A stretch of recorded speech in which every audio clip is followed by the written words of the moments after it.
This is a prototype of a plane made in 2005 by a man named Salvador Risi from Italy. And it was designed to be sold as a kit firewall rear. And originally it had wooden spars and on this particular one, and this one was made in Italy, test flown in Italy, got Italian registration, which is still on the fuselage, went through the standards for registration in Italy through their FAA designees. And then it was shipped over to the United States to be shown at Oshkosh, which it was in 2005.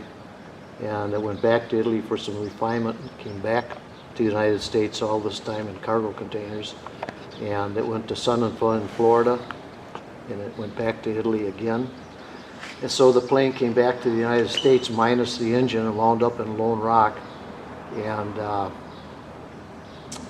there it sat in the 2008 Lone Rock airport was flooded. Luckily this was disassembled but up on pallets so that the water didn't damage it. It remained there until I bought this because it was going to go as salvage. And it was about 3 years ago maybe that I bought this, totally disassembled and lots of parts missing and no engine, no firewall forward.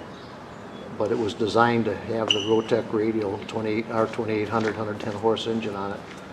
And to change that to a different one would not have been proper for that plane. So I was able to find one of these engines up in Canada. It's about 6 years old. It's never been started, never been out of the crate until I got it. And have now got it installed, have the propeller made by the Culver Propeller Company to match the engine specifically. They've made other propellers for the Rotec radial engine, so this should be designed to match that correctly, and hopefully it is. And now we're putting the thing back together, and we'll fire it up, and then we'll get the airworthiness certificate for it, which probably will be in a couple of months. So this is our first time out firing up a radial engine.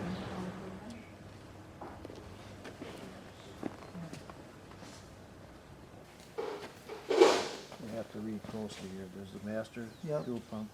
Yep. Then left and right mag. Alright, are you clear? Trying to get oil pressure.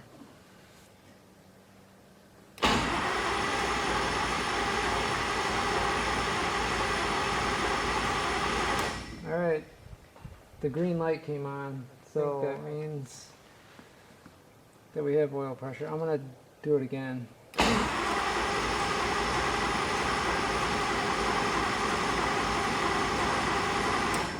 Alright. Once you get in motion.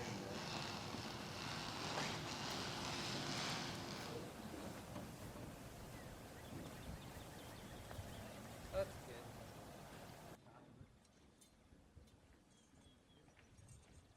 Hi, David.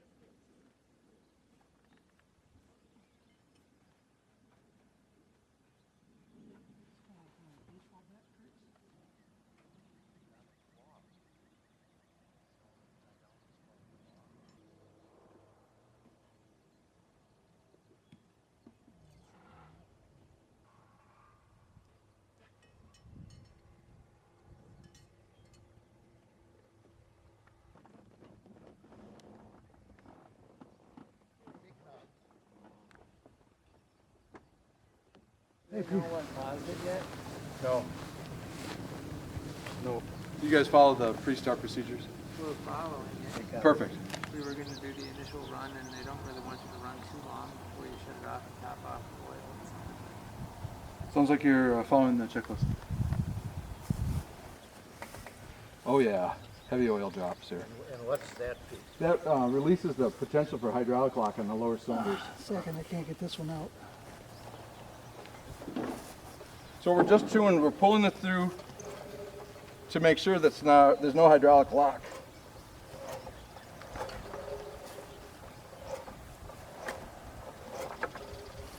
So now what I'm going to have you do, Meg's off, fuel off, or fuel's not important. Spin it for about 3 seconds. Okay. As long as it spins freely, then we can go hot. Okay. Clear? Clear! Sweet. So then everything hot. If we weren't chalked, you have to stick back and let's make some noise. Okay, clear.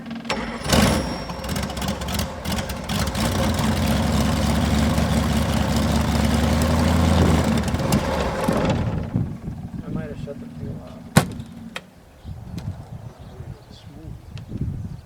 That was pretty quick for fire. Wow. That is awesome. All right, when you're ready, same thing all over again.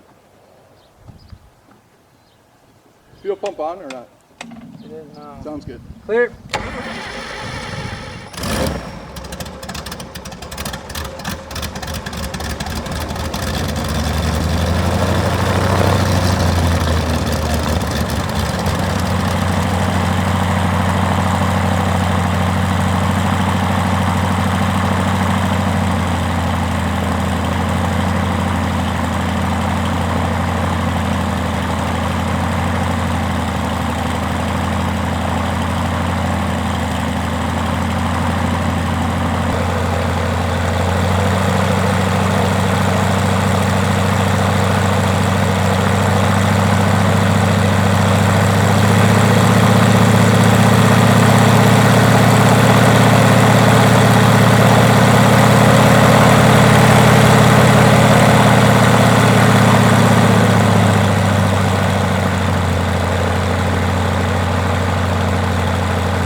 We did some magic. Do you want to do anything else, or is that all good? Well, I get Worked good, I think. It's a beautiful plane, isn't it? Yeah. Sounds great. Yeah, that really- Sounds great. Wasn't that something? After all these years of sitting and never having the thing done with it? It started like on the first crank. Yeah, it sure did.